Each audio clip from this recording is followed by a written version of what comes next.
I'm glad you're joining me for King Bob's New Clothes. This is written by Dom DeLuise. All right. Oh, look at all these outfits.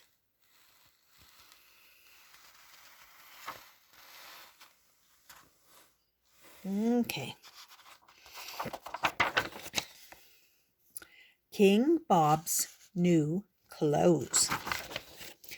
Long, long ago, in a land far away, far, far away, but much closer than you may think, there lived a king whose priorities were all mixed up.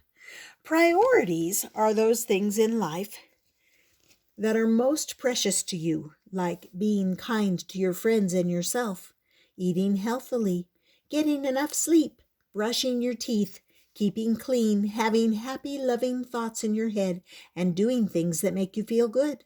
All those are splendid priorities. This king's name was Discombobulated, a name that took much too much time to say, so everyone called him King Bob. He had some strange ideas like, clothes make the man, or you can lead a horse to water, but if you dress him up real nice, you can take him anywhere. And because he was king, no one ever disagreed, because they were afraid. The king loved clothes, especially fancy new clothes. He would sometimes change his clothing 6 times in one day. Oh, how he loved to show them off to everyone. You'd think a king would have something better to do. Now, there lived on a farm in the mountains just outside town a Mr. and Mrs. Wright, a good and honest man, and his good and honest wife. Folks called them Honest John and Honest Jane. They had a son, a good boy who was called Junior, Honest John Jr.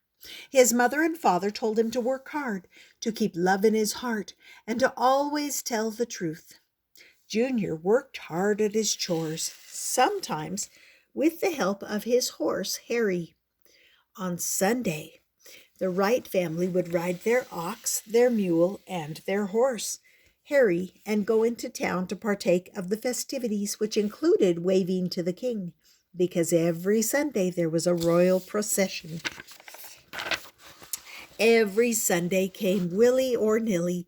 The royal subjects would line Every Sunday, come Willie or Nilly, the royal subjects would line the streets and wave and cheer as the king would show off his brand new, fancy clothes. Even the fountain in the center of the square seemed extra bubbly when the king walked by. The band would play peppy royal music. There were 4 violins played by the Smith brothers, and the court jester played 4 trumpets at once. There he is. What a strain on his lips, but he was good. 2 tubas were played by the Spratt twins, and the tambourine, drums, xylophone, and glockenspiel were played by the Zusa family, who were all very talented, especially Grandma Zusa.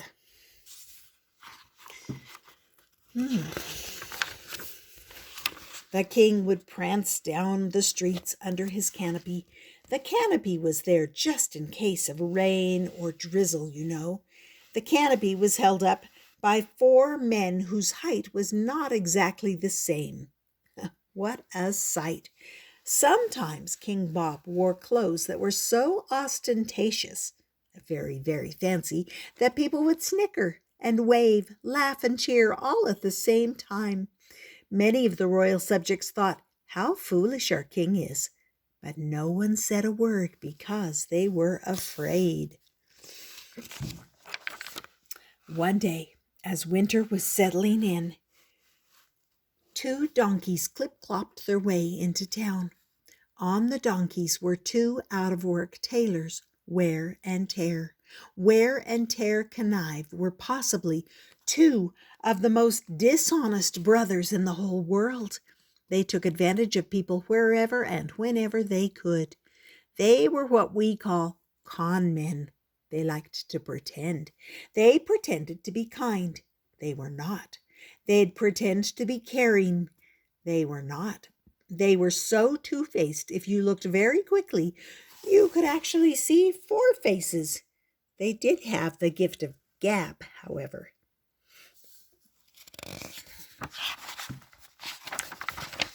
After the townspeople told them all about their king, Wear and Tear went to the castle and asked to see him.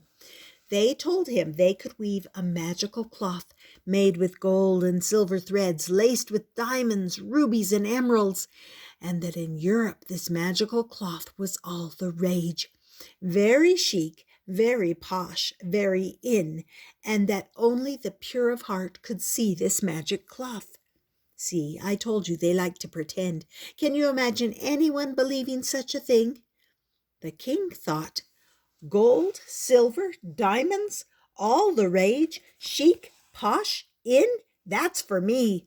And since I must be pure of heart, I am sure to see the cloth.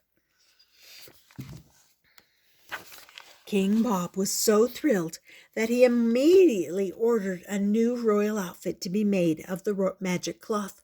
He sent to the treasury for the shiniest gold and silver threads. He sent for diamonds, rubies, and emeralds that sparkled so brightly it would make your eyes go twinkle, twinkle. The tailors were paid a great deal of money and then set up their loom in a special room where they were to begin their weaving. They took the gold and silver, diamonds, rubies, and emeralds and hid them in their trunk. Then they pretended to begin weaving the magic cloth, reminding everyone that only the pure of heart would be able to see it. Since no one wanted to be impure of heart, they all pretended to see the magic cloth, even the king, because they were all afraid. The dishonest tailors worked long and hard pretending to make the magic cloth. After many fittings and many high teas with King Bob, the tailors announced that the magical robes were ready and that it would take at least 3 people to hold up the train. The royal robes are ready, cried Carlos, the town crier. The very next Sunday, all the people came from every nook and cranny to see the king's new clothes.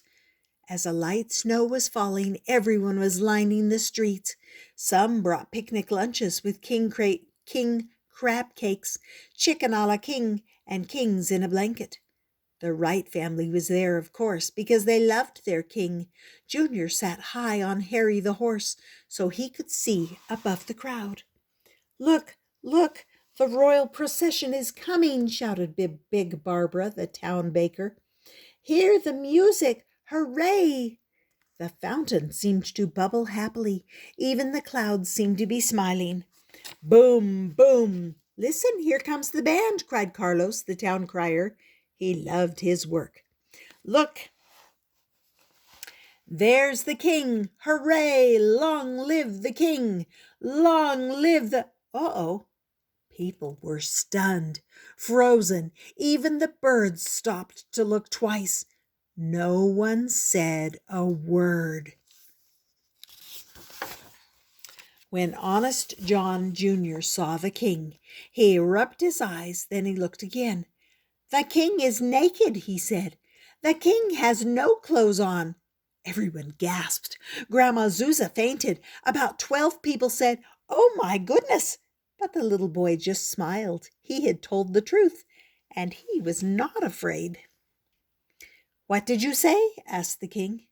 Just then, Walter the wise man by the side of the road said, "Out of the mouths of babes ofttimes comes truth." He is naked, isn't he? Really? The king said. Then bring him here. Bring that boy here. The king looked straight into the eyes of the little boy. Do you like my new magical royal robes? What robes? Said Junior. The king straightened up. Achoo! He sneezed, waking up Grandma Zuza. God bless you, your majesty, said the little boy. Oh, yes, repeated all the people. God bless your majesty. The king was just about to sneeze again when the boy said, "Here, your majesty, please take this horse blanket. It'll keep you nice and warm."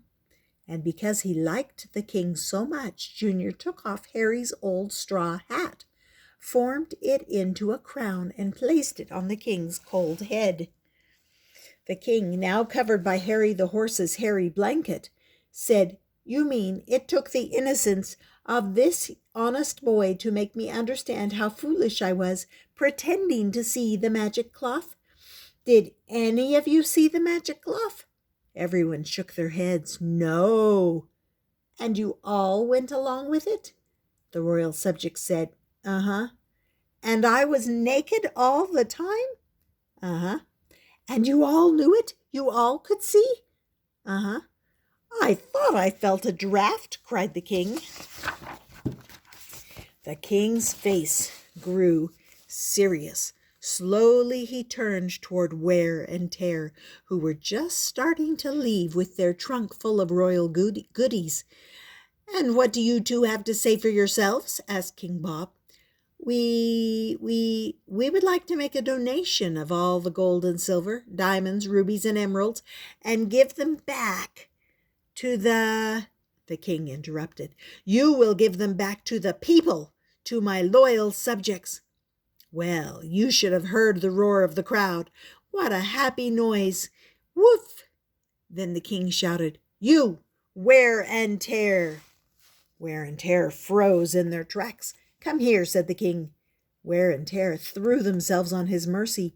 Their timing was perfect because the king had just learned something very important and was feeling very merciful. "Wear and Tear," said the king, "I forgive you, but you will be put to work, making warm clothing for all the needy subjects in the kingdom. Ha ha! A good, honest job at last. Why, if it wasn't for your shenanigans, I never would—" This time the king interrupted himself. "Hush! I want to say something to my people." The court jester blew his bugles. Ta-da, ta-da, ta! Oh, he was so good. Suddenly, everyone was quiet. "Your king realizes that the king paused, "that my values were mixed up, all mixed up. So my kingdom was all mixed up. I see now that it is not the clothes on a person's back that are important. What is important is the feeling of love in one's heart, and that will be my highest priority from this day forth." Oh, how the people cheered, and from deep down in their hearts they shouted, "Hooray for our king! Long live the king!" The king was so happy a tear came to his eye. That happens sometimes. He picked Junior up in his arms. "Long live the king," whispered Junior. "Long live the king." The king hugged the boy ever so gently. The crowd cheered with love. The king smiled. For the first time in his life, he smelled like a horse, but he felt like a king. And then here are some royal treats that you can pause and write these recipes down if you'd like for chicken a la king, king in a blanket, king crab cakes, and king crown cake. That are all different recipes of kingly things. And there's the priority list. Now it says telling the truth, doing your homework, being good to your friends, doing your chores, being kind to others, doing things that make you feel good. And Wear and Tear are making clothes for the people. And that was the story of King Bob's new clothes. I hope you enjoyed it and that you subscribe and come back often. There's lots of good books to share still.